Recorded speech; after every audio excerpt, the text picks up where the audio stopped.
Let's bring in DOGE caucus founding member, Oklahoma Senator James Lankford. Senator Lankford, thanks for joining us today.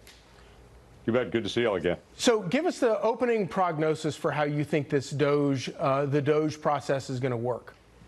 We are excited about it, to tell you the truth on it. Many of us that have worked on government efficiency for years are pleased to be able to say, let's get on with this and let's try to resolve it. So we've got stacks of ideas that many of us have worked on for a long time on making all of our government programs, our hiring, our systems a lot more efficient. And what we're trying to do now is separate out what can be done with executive action, what has to be done with legislation. Let's figure out which part goes where, and everybody get your job and start going after it. Senator, it seems like so many Republicans are on board with this now. But all the ideas that you've been talking about for a long time, why weren't your fellow party members so jazzed about it years ago? Like, the two bills that you've introduced are about unemployment fraud and COVID fraud. Didn't your fellow Republicans care about fraud 2 years ago? They do, but quite frankly, it's just not all that sexy to be able to work on government efficiency. There's stuff that people talk about all the time, and now suddenly when people are talking about how to make government more efficient, we got a lot of folks that are turning their attention to it. For those of us that have worked on this a long time, it's nerdy work, quite frankly. You got to be able to dig in to an agency and a program. You can't just say, let's cut off a program. I talk about it all the time. The State Department a couple of years ago did a grant to pay for drag shows in Ecuador. Right. Okay, everybody can look at that and go, that's crazy spending, but you've got to ask the question behind it. That is, how did that happen? What program? What was set up? Who gave permission for that? How do we actually change that process? That's where it just gets into nerdy digging into the legislative task work. And that's not as much fun to do, quite frankly. But the end result of that is we actually make a government that's inefficient more efficient. Yeah. I've said for years, we put out, as you know, the federal fumble book every year. I've said for years, every single office should do this. This shouldn't be a partisan thing. Everybody hates inefficiency. Everybody go look for inefficiency, pull the ideas together, and let's make the whole system better. That's such a great word for it. It is nerdy work, and it's hard work, and you have to go through miles and miles of federal regulations to find all of this stuff, obviously. But, you know, what can be done? You know, one of the problems, once you fix a problem with the federal government, as soon as you turn around, all the same rats start circling the drain and start figuring out some way to return the problem to the center of things. How do you fix it so that we don't wind up back in this situation, assuming that we actually do manage to get rid of some of the waste, fraud, and abuse?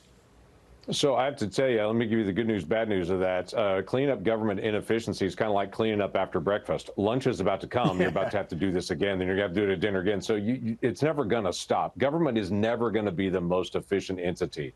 Okay, universities and government, they're never going to be efficient.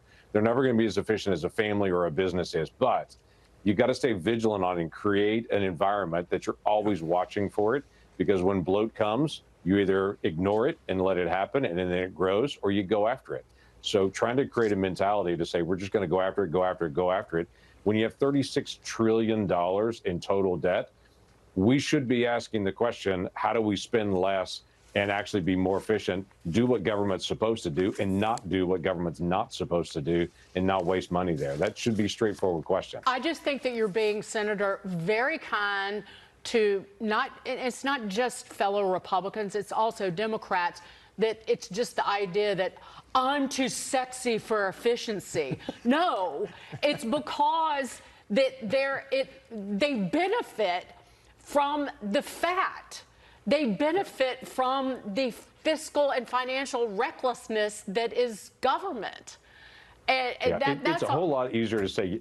Yeah, it's a lot easier to say yes than no. When you have to say no, people get mad at you on it. So you just say yes. Yes, we're going to spend on that. Yes, we're going to spend on that. Yes, we're going to spend on that. And then everybody likes you and everybody cheers you. But at some point, you've got to say, no, we don't have that money. We don't have it. And so we got to say no to those things. That's not fun. So, you know, one of the things that one of my benchmark rules for putting somebody in charge of an agency is whether the person that you put in charge of that agency is going to leave that agency and then go and make a fortune after leaving the agency, working for all of the companies and corporations that his agency oversaw. Obviously, RFK Jr. is probably one of those people who is not going to leave HHS and go get a job in the private sector with a company that he was overseeing. I think you met with him today. How did those meetings go? I did. I don't anticipate that RFK Jr. is going to leave HHS and go work for Big Pharma. No, I don't anticipate that in the days ahead. My meeting actually went very well. We had lots of questions. Obviously, he's been very open. He's been a presidential candidate. He's had lots of comments in his lifetime that are very, very public. And so we got a chance to be able to talk about some of them. For instance, President Trump, in his first administration, HHS was a very pro-life entity. They were very aggressive to be able to deal with. We're going to get government out of the abortion business, and American taxpayers shouldn't have to pay for that anywhere, doing anything on it. Well, Biden flipped all that, and they're aggressively trying to find every way they can to advance abortion. One of my questions is, how are you going to turn that back? And he's made a lot of statements in the past, coming from his background, being more pro-choice. He was pretty clear with me today to be able to say President Trump has told him, I'm pro-life, and I want to be able to have HHS function as it did in the past on these life issues. Well, that's great because we want to be able to have a government that's not funding the taking of human life. So that's part of our conversation. We talked about drug development, innovation. He wants a more efficient innovation, which we all do for drugs. We don't want to inefficient and make drugs cost even more because of a bad, long, expensive process in the clinical trials. Let's do clinical trials on safety and effectiveness, but find a way to be able to do it as inexpensive and efficient as possible so the price of drugs can come down. So those are all good, positive things in that. And we had a great conversation today. And he came out and said that he stands by the polio vaccine. Senator, do you anticipate what are going to be the biggest hurdles for Bobby Kennedy? I think it's going to be just the number of statements that he's made on different things. When he's talked about vaccines, people are going to ask about it. Say, you said 3 different things on different vaccines. You said 3 different things on what the function of NIH is. Where are you on these things? And try to be able to get him nailed down on that, and then for him to be able to align with where he is in the president. That's not a pejorative of him. He listens to a lot of people. He's like President Trump, that President Trump speaks his mind and is very stream of conscious as he talks about it. But if you line up every one of President Trump's statements on it, you'll say it looks like you actually say 2 different things on it, when he's not actually. He's talking to different groups about different topics and different contexts. So that's going to be where one of the biggest challenges in for him.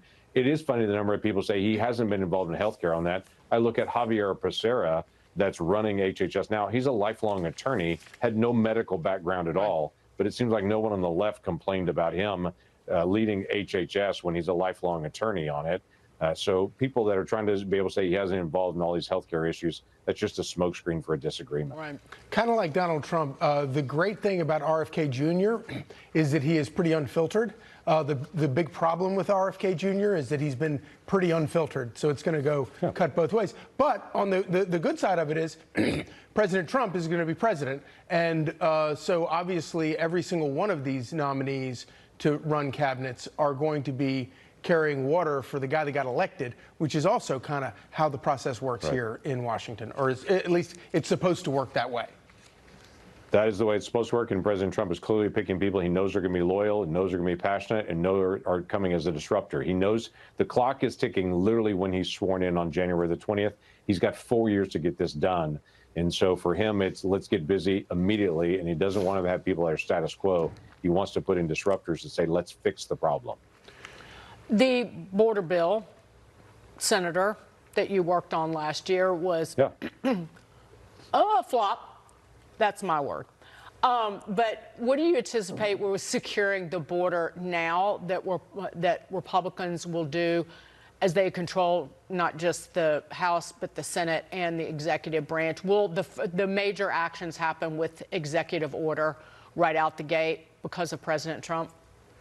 So I think there'll be 3 things that have to happen. There'll be a lot of executive actions where the president's saying, Biden ignored the law. I'm not going to. I'm going to enforce the law. And I think Tom Homan and Stephen Miller and Kristi Noem, you've got lots of folks that are already focused on the task. What are you going to do to be able to fix this? They'll be able to do a lot with enforcing the law.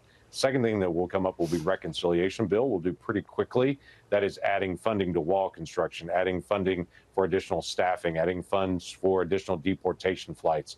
Those are things we can do with dollars and a simple 51. Then we've still got to do the legislative work. Half of the bill that I actually brought, what you were talking about before, half the bill was fixing the asylum loophole that exists. That can only be done with an act of Congress. This is an issue. Right now, if you cross the border, you ask for asylum, you've got to go through this long, lengthy process to be able to find out you don't actually qualify. We've got to fix that in statute on that still. So that, I think, will come at some point. We'll be able to resolve that. By the way, the other half of the bill was trying to be able to actually force Biden to do his job. That part of the bill is not needed anymore. Trump's going to do his job. So I'm not worried about that. But that asylum definition, that is one we're going to have to fix in statute. Senator Lankford, thanks for joining us. You bet. Good to see you all again. Great to see you.